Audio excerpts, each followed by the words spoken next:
All right, welcome to the 7th PASS workshop of the spring semester. Today, Dr. Susan Roach will be discussing how you can study a little bit smarter. Smarter, not harder necessarily, maybe a little, but we're talking about active learning strategies and the study cycle. If you have any questions, as you know, this is all very informal, so pop something in the chat or raise your hand or just ask a clarifying question. We'd like you guys to be as engaged in these as much as possible. So Dr. Roach, take it away. And sorry, I kind of feel like I'm going to be talking at you a lot, and I don't mean to do that. So by all means, just jump in, anybody at any time, feel comfortable. And that goes to you people that are online as well.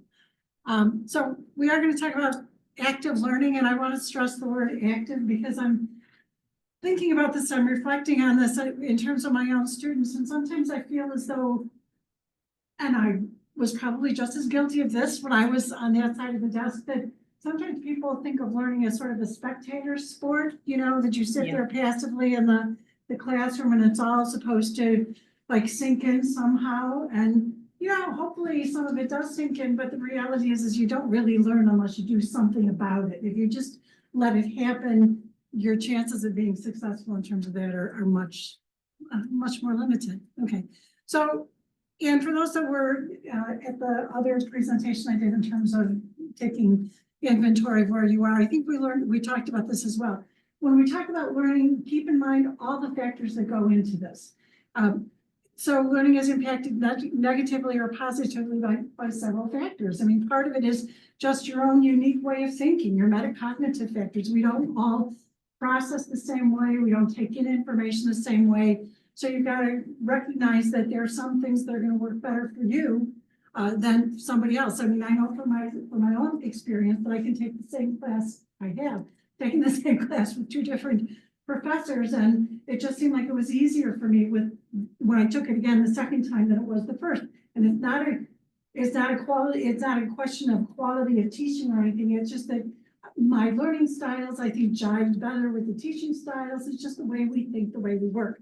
Certainly affective factors, the ways that you feel, the values. So something as simple as, if you're feeling sorry and sad, it's sort of hard to focus on what you need to study. If you're distracted because it's going to turn into spring someday soon, I hope, when the weather gets nicer, it's like, you're thinking about other things. Social factors, interactions with others. I think we've all been in situations, right, classes that, we get along well with the people in the class. We work together. There's a positive energy that's there. And there are other classes that maybe it doesn't have that same kind of energy. Maybe there's somebody in class that you're not that fond of, that is making those comments that irritate you for whatever reason, Or you're too fond of them and then it's too and then you can't pay attention. Okay, so social factors are going to impact how you learn. Some people say, oh yeah, I do better with study buddies. If I have somebody else there with me at the table, I learn better if I talk it over with somebody. Whereas other people don't want to be bothered by other individuals. They want to be in their, their co-influence or whatever. Okay. And there's also the physical factors, your environment and your physical state. So the fact that if you're hungry or tired, it's hard to focus, it's hard to study, it's hard to learn. If you're cold, if you're too hot, whatever. So if you're not feeling well, things like that. So there are all kinds of things that we don't even track most of the times, probably, that are impacting how we learn. So what I'm doing is, first of all, asking you to take stock of where you are in terms of who you are as a learner, what works for you. Be aware of that. So to learn and to study more effectively, put yourself in a good place, both mentally and physically, right? Use effective learning strategies. It's not the same for every class. It's not the same every day, but just be aware of where are you? How are you feeling, right? And move forward with that. Another thing to keep in mind is Bloom's revised taxonomy, these levels of learning. People talk about critical thinking. We need to teach people more about, more critical thinking skills. And I don't know about you, those are good buzzwords, but I'm not sure everybody knows what that really means. So this is an example of those critical thinking skills. Most of us understand that memorizing, remembering is really important. And when you're studying for a class, certainly you should be hoping that you can remember things. But if you limit yourself to just memorizing information, you probably are not going to do well in terms of producing what's expected of you in terms of your papers or your exams and such. Because remembering the dates or remembering, the definitions and such is only the first step. And that's why that's the bottom of that triangle. Everything rests on that, but you need to build up from that. So remembering, have you ever been in a situation where the instructor asks a question and you parrot the response word for word from the book because you memorized it? And then your professor says, yeah, but what does that mean? We can memorize, parents can memorize, little children can memorize, but that doesn't mean we internalize and make it our own. So when we're studying, it's not good enough to just say, okay, I remember this, I memorized this stuff, I know the definitions, or I know whatever.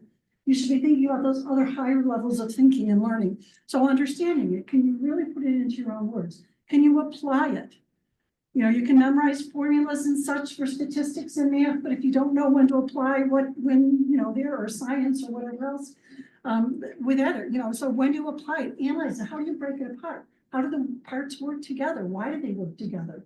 What happens if you switch this or that? Those are the kinds of questions you're going to have on your exams and the kinds of questions you have in discussions as well. Evaluating is really important. It may be that in some classes you feel like you have to repeat, toe the line that your instructor says. I want to say probably not. I'm sure that will be the case in some situations, but many professors really appreciate you thinking about it, analyzing it in terms of criticizing and saying, yeah, but what about this? Or is that really going to work or whatever? It shows that you're thinking about the implications and such. So by all means, evaluate. Does this ring true? Does this sound right? Is this going to work in this situation? When you think about the word strategic, it implies that you have a goal and you use whatever processes are important, are pertinent in that situation. One of the things that I tend to use for an example is driving. We know how to drive, but we don't drive the same way in all conditions, in all situations. If it's icy and slippery and slushy, you probably change your driving habits to match that. If you're driving on a road that you're familiar with, unfortunately, some of us go on automatic pilot and it seems like the car drives itself home to some extent. We don't even think about it. Or if it's someplace we've never been before, we're paying attention to this and paying attention to that. So in a sense, that's that evaluating. What do I do in this situation? What's the best way to do it in this situation? And I always tell my students, so I teach writing, and I always tell them, and I think this is true not only in writing, that they are creators of new information. If they are doing what I'm asking them to do, I'm asking them to create new knowledge. They are the only ones that have that perspective. They've got their values, they've got their viewpoints, they've got their experiences and such. If they're truly writing about, what they believe about something, or they're arguing for something, they are creating new knowledge, because it's not what the person next to them is going to write, because they have a different experience and such. Question? Yeah, just kind of a comment. I'm kind of wondering, for those of you in the room and those of you online, is Bloom's taxonomy, have you heard of that before? Is this new information? Okay, so I think this is a really fascinating thing for college learning, as Dr. Roach is saying, because I think when you're in high school, and correct me if I'm wrong, you're probably doing the bottom one. And please, online, feel free to chat in here. Like, this is a conversation. Remembering and understanding, right? You kind of are staying on there. What do you think? Are you getting a sense from what Dr. Roach is saying so far, like, that this is where, those higher levels of really analyzing and interacting is part of that critical thing? Do you think that's really where you're seeing your classes so far? You're almost done with your spring semester. In college,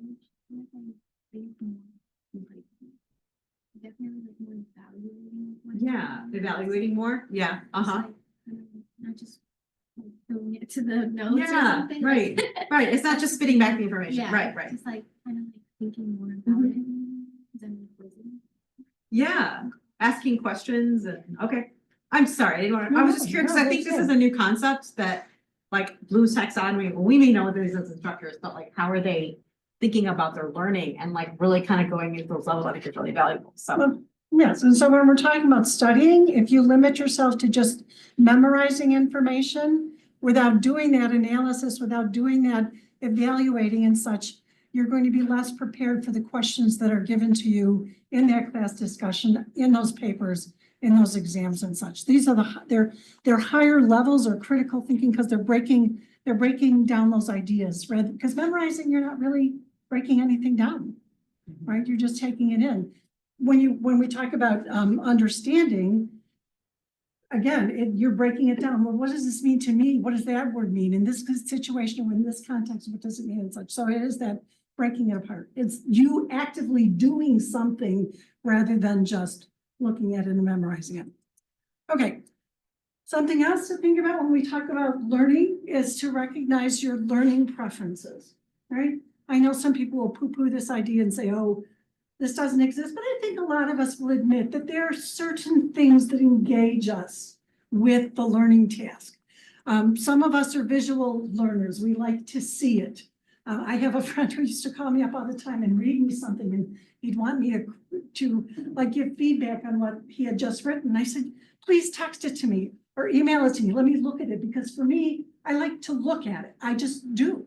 Whereas, which is not to say I don't like to, I mean, auditory learning, there are sometimes I'd much rather listen to the book on tape than read it, because it just, it just is that. Some people, I remember my son, his name is Michael, and when he was trying to learn how to spell his name, one of the things we did is we did this Michael, we put it to like a little beat, and he remembered it much more easily, rather than if I just said Mich, I mean, it was like we made it sort of rhythmic and such, and he got it right away, right?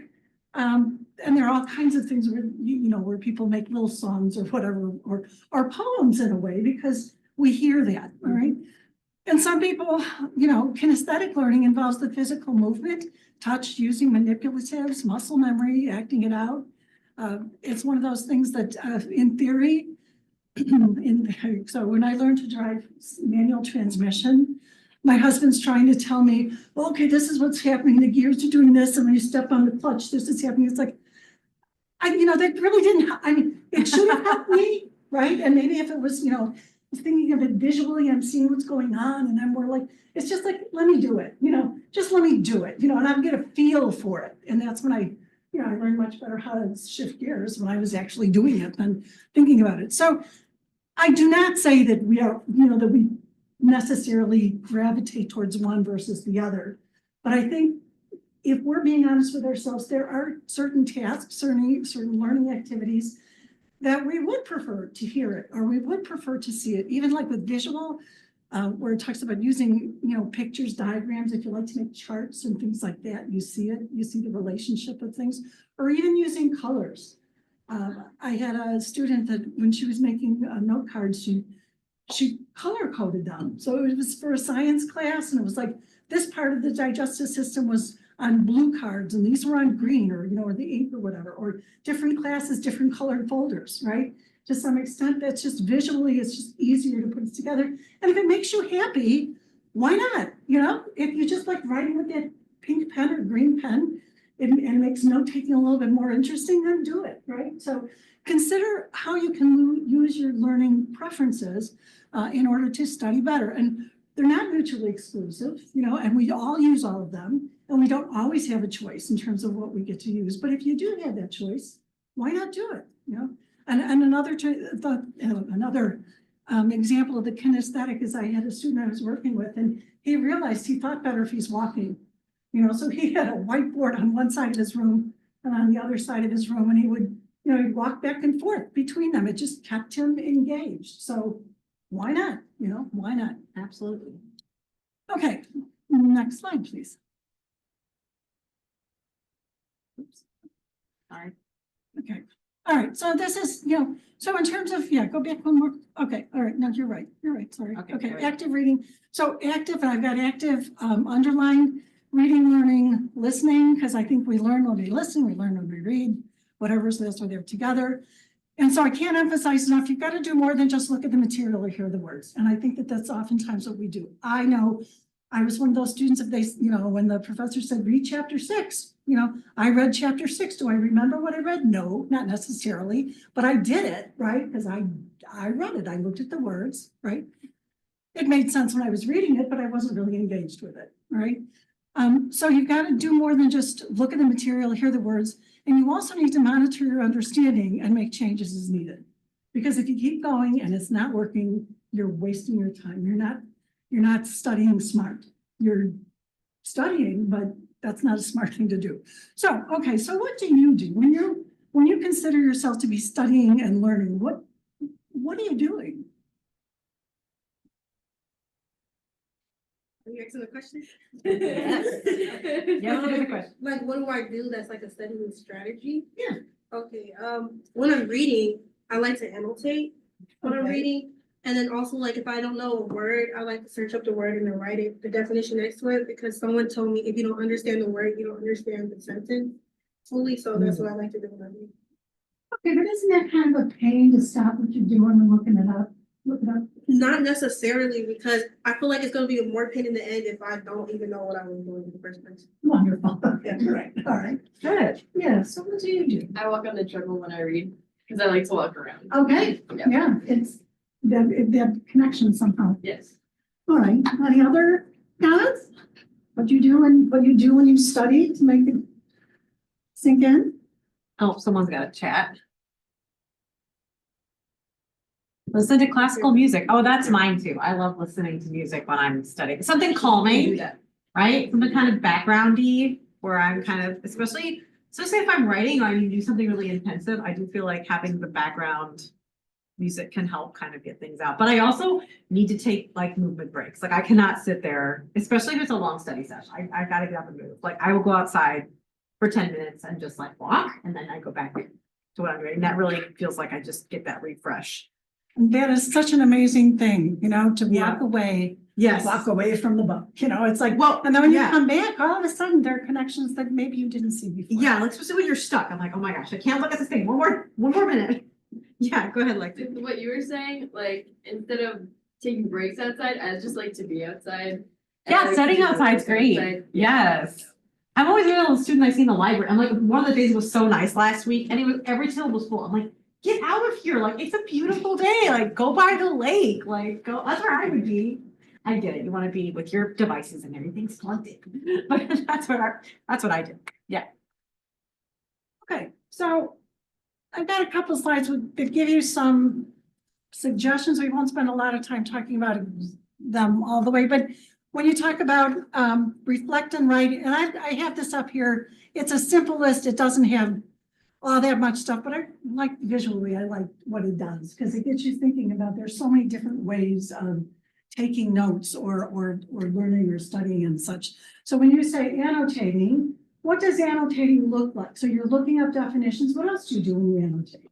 When I annotate, so I'll read something and I'll try to make sense of it in my head and write what I think of the sentence. Okay, so you kind of put your understanding of it. So you're going to that second level, not just memorizing, but understanding it. Sure, you get it. Okay, so reflect. You could, when you look at this first one, reflect and writing.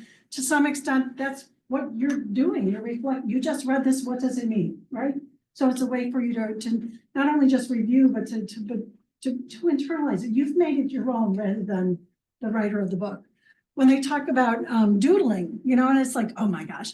But sometimes doodles in the margins where you make a little picture or of what's being talked about, or you make a connection to something outside of that. So if it works, why not?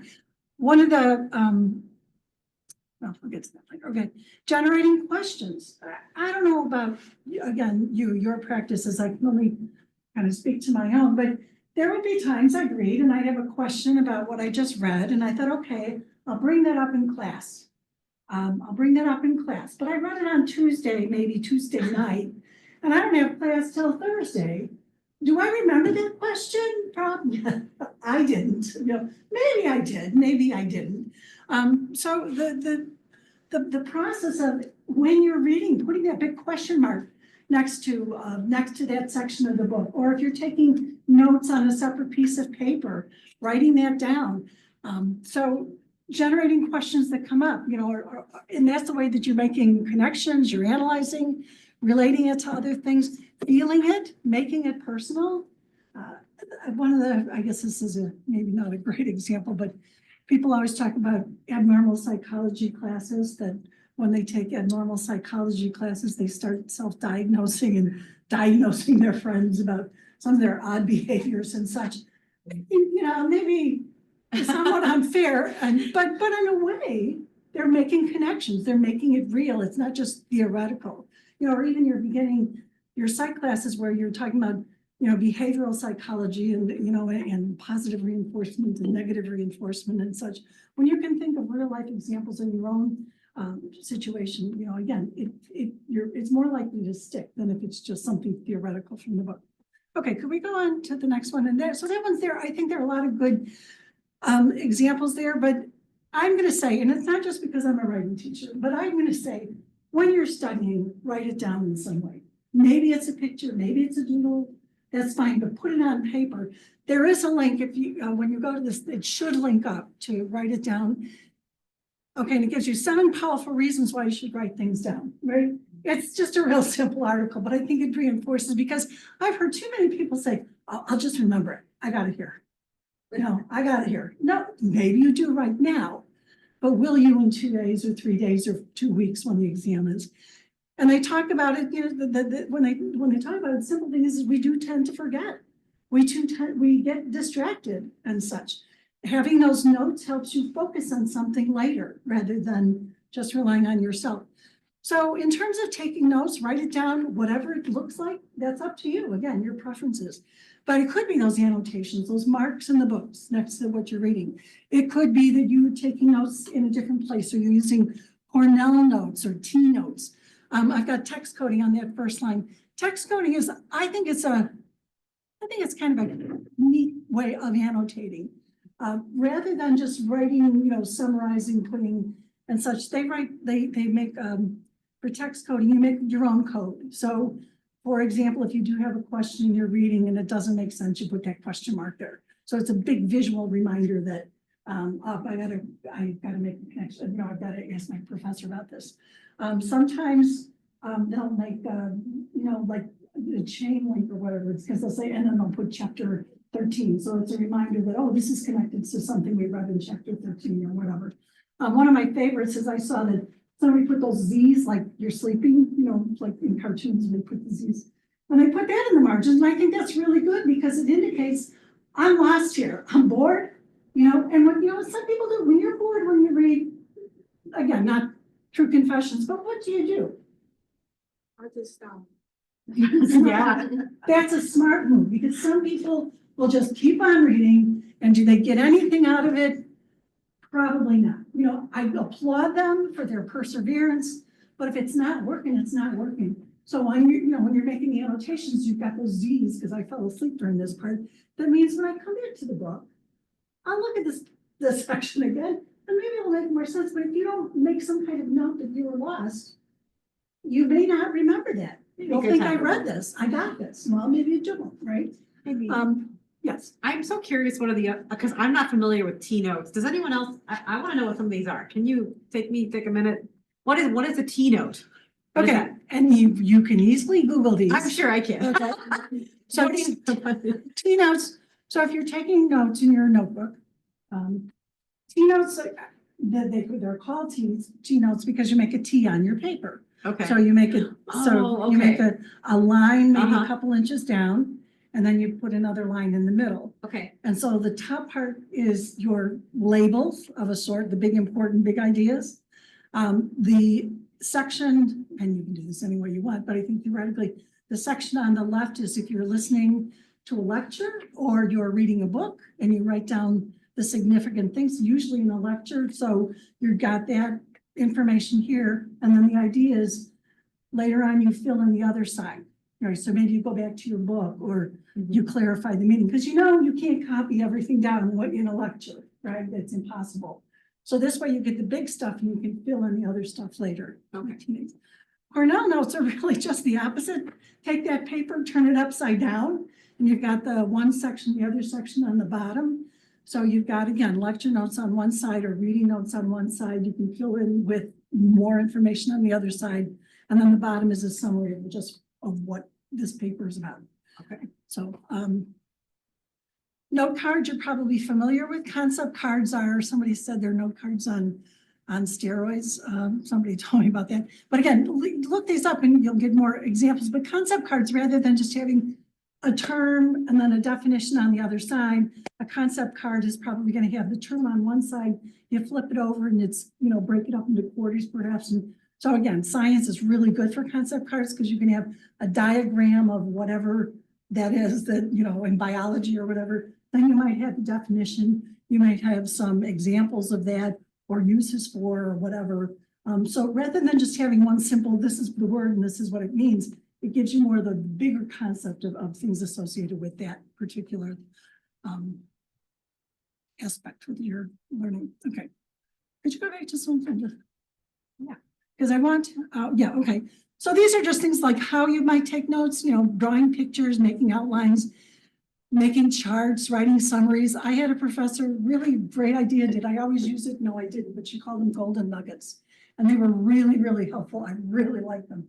She at the end of the class, so when we had homework, for the reading, for our homework was to find 3 golden nuggets from the reading.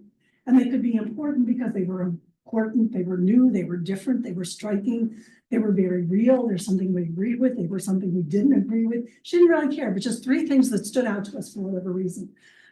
And then we would turn that in for homework. And you know, it really, I will say for myself, it forced me to read in a different way because I was looking for things that were truly significant to me, not just in general. And it was forcing me to make connections with other things. It was forcing me to evaluate and such. So she was, that simple assignment, it certainly wasn't overwhelming because it was whatever we wanted. You know, it wasn't like we had to pick anything in particular. It was whatever we wanted. I thought that was really empowering, right? And certainly not intimidating. But you know, I walked away remembering a lot of the stuff that I was supposed to remember, right? Okay, so these are just some things you could do in terms of how you do it. When do you do it? You should be, in terms of taking notes, it really should be thinking about learning and thinking. But when do you do it? Even before you start reading that chapter, even before you go to class. You know what's being covered in your class. You have a syllabus. It says today we're going to do whatever, right? Or you have a calendar. Before you go into class, look over the chapter you were supposed to look over, right? Or if you don't know anything about it, you can, again, Google's our friend, you know, in terms of activating the schema. And schema is just sort of that foundation. Because, you know, if you don't have a foundation, the information doesn't make sense. It's sort of like, again, I just remember times my mom would say, oh, you know, Stella's daughter, Sheila, is marrying Jeffrey down there. It's like, I don't know Stella. I don't know Sheila. So I don't really care, right? I mean, I can say that to my mom, you know, but kind of like, it's hard to get excited about that news. But when she goes, oh, you know, Sheila's the little girl you played with when you were, you know, and it's like all of a sudden, oh, Sheila, you know, now it connects with it. So it could be for you to get more out of your class lecture, for you to get more out of the reading. Think about, before you even start reading, do some pre-reading, pre-thinking about the topic that you're going to be talking about. Certainly when you're reading, when you're in that lecture, you know, take notes there, keep track, you know, organize the information. And after class or after reading or after studying, give yourself some time to review and monitor, right? So what did I just spend time reading? What do I get out of this? You know, did I really know enough, right? And then why, you know, and again, it goes to write it down. It's important for us to write it down. But it doesn't have to take that long. Okay, so consider this simple strategy. When we're talking about studying and learning, many people, and I put myself in that category. I've got to read chapter 6. Okay, I pull out my book. I read chapter 6. I close the book. Right? Okay, I did it. Pat me on the back. But again, did I get out? What did I get out of that? So what I suggest you do when you sit down to study, whatever, would it be that you're actually using your study period, or you're going to class, but well, think of your study period. Okay, what's your purpose? What do you want to get out of this? What am I trying to accomplish in this amount of time that I'm going to study? Because if you're just doing it and you have no goal, you know, good luck. I mean, you'll get something, but will you get what you really need to get out of it? Okay, so what's your purpose? How are you gonna accomplish that? And then think about, how will you know when you're done? Well, I'm done with reading chapter 6 because I'm finished reading chapter 6, but am I done studying? No, not really, because I don't know what I read. If I'm being escorted in class tomorrow, what am I gonna say? I don't really know. So think about, what's your purpose for studying? What are you gonna try to get done? How are you gonna get it done? And how will you know when you're done? Okay, so some people have asked me, how long should I study, right? So this is a suggestion. Again, the link will take you to the article there, but again, it follows what we just said. Set a goal. So when you sit down, let's say you are spending an hour, like an hour here. So give yourself a minute or two to think about, what is it you want to get done? Right, I'm going to read the chapter. Right, I'm going to, and that's a bad plan. I'm going to read and try and understand chapter 6. So accomplish what you think about what you want to accomplish, then study with a focus and interact with the materials. So read and annotate, perhaps. Maybe you're going to work the problems if it's, that kind of a class. Maybe you're going to look at the notes that you have from class, from the book, you're going to put them together, you're going to organize them. So it's one big thing. One of the things that I think students are not taking advantage of is they've got notes from their book, they've got a PowerPoint, they've got notes from class, and they've got all these notes scattered about. How do you deal with all of that, right? It makes so much sense to take all that information and put it together in some way, so that you're not looking at this and looking at that and looking at that, right? So you organize the notes that you do have. Maybe when you're looking over your notes, you realize, gee, I don't understand this, or here's the term, but I didn't get the examples, all right? So fill in what you don't know. Maybe it's summarizing, creating a concept map or those webs or whatever, or just even reflecting. So and by reflecting, I mean sitting down, writing, what do you know about this, right? Then reward yourself. I think that makes a lot of sense, all right? So give yourself 10, 15 minutes, go take a break, right? And then come back and then take 5 minutes and review what you just did. So this is a suggested, if you're going to study for an hour, break it up like this, right? Okay, the next slide reminds us, and we've talked about this in other presentations, I know, and you've probably heard it in your classes, that for every hour of class, you should spend 2 to 3 hours outside of class studying. And people would say, I don't need to spend I teach a writing class. I don't need to study. What do I study in a writing class, right? Well, there are plenty of assignments that are coming up. You can start working on your outline. You can start, doing some research. You could work on your bibliography, whatever it is, okay?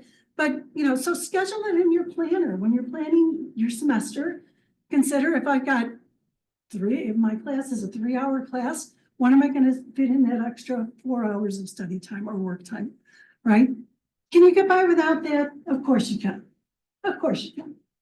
And I think for some people, they say, oh, that's silly. You can get by, but is that what you want to do, is to get by? Think about where you could be if you really spend the time and the energy and the intellectual, connection in terms of your grade. Yes. I also think that, especially if you know by this point there's a class that maybe you're not doing as well in, maybe that midterm was tough, or you're at week 12 or whatever, you might want to think about adding an extra hour, right? Look at your planner for the next 4 weeks or whatever you have, and dedicate it maybe even just 30 minutes, another hour is too much. Really taking that time, or meet with a tutor, meet with someone who really takes that time with you to really be like, wow, maybe I am studying, and maybe I'm going to use some of these ideas, but also like, how am I going to be more effective? I know maybe this one class is just really tough, right? Yeah. So studying doesn't need to mean just looking again at the words for the third, fourth time. It's like taking that information, making new notes. I know some people just recopy notes, and that doesn't make sense to me to just recopy them, but it does make sense to look at them, refine them. And as I said, join them with what you heard, what you read in the book, make those connections that are like, maybe it's making pictures so it makes more sense. Studying can take many shapes, but it's you doing something more than just looking at something or listening to something without any additional mental activity going on there. Okay. And sure, there'll be some weeks that you don't have as much, but pretty much it'll balance out that you should be spending that extra time outside of class. And I put this here, Hermann Ebbinghaus is a German scholar. I don't remember, but I think he's in psychology. And I really like this. I never heard about this until a couple of years ago. And so he did his studies in the 1880s, but they've replicated them as late as I think 2015, if not after that. So what he said all that long ago is still holding true. And I like this because it's a nice visual. So if you're a visual learner, it's a nice way to dramatize what's going on here. So according to him, if you learn something, you'll remember 100% as you're maybe listening to it, sort of. But by day 6, it's gone if you don't review it. If you review it a second day, so you heard it that day, review it a second day, by day 6, you'll at least remember 30% of it, right? If you review it again on the 3rd day, now you're up to 70% if you review it again. So it shows that forgetting curve, right? If you don't review it, it's pretty likely you'll forget it. But if you do review it, so your studies, your study sessions here, so you just go over those notes again, right? You're more likely, because you see it over and over again, you'll remember it, all right? And this is the study cycle. And I put this up here because I think that sometimes people think, okay, study is when I get home and, I'll pull those books out and I'll do whatever. I just want to emphasize that really the study cycle starts before you get home and do your studying, right? It starts before you go to class, right? So before you go to class, if you had reading, do the reading, right? If there was some prep, do it, right? So that you walk into the classroom with that foundation, that schema kind of established so you can better understand the concepts that are going to be talked about. And they say, okay, 5 to 15 minutes. It doesn't have to take that long, right? We're not talking massive amounts of time. All right, you go to class. You go to class. I don't grade my students on attendance. They get no points for attendance. But as I tell them, if they're not there, they don't get the information. Maybe somebody asks a question, one simple question to clarify something on the prompt. And now the people that were there, if they're paying attention, know not to do this or to do that. Whereas the people that aren't there may miss that information, and then that's reflected in what they do. We look at examples, we do other things. So attend the class. You get information even if you're not graded on it. So go to class, take notes, ask questions, be participative. All right, then you do your review. So after class, don't wait too long. But after class, look at your notes, reread your notes, look to see that everything is there that needs to be there. If you can, fill in gaps. I think, and maybe I about this before, but when I was a student, we walked into a classroom and we didn't have those phones. And so when we walked into a classroom, we talked to each other, maybe not everybody, but it's like, oh, did you read that? Or did you get that? Or what? You had those kind of conversations, right? Now I don't know, I come into class and so many of the students are looking at their phones. That's the world we live in. And that's, I'm not criticizing, I'm just making an observation. But what's happening is losing an opportunity to do this review kind of stuff. So it could be, before you leave the classroom, you're looking at your notes. If you realize you missed a section, talk to the person next to you. What did it, what'd you say over there? What's that about? So, and just thinking about what's there. So it could be right after class. It could be maybe an hour after you get home, but don't wait too long, because by that, if you wait too long, you forget, right? So keep it, review all this stuff kind of fresh. Then you've got your study, your hour of study, right? At 30 to 50 minutes, and then check.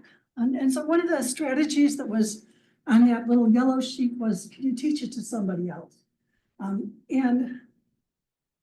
It's a really good way to review. Can you explain this to somebody else? And I've heard some people say, well, I teach my little brother or my little sister.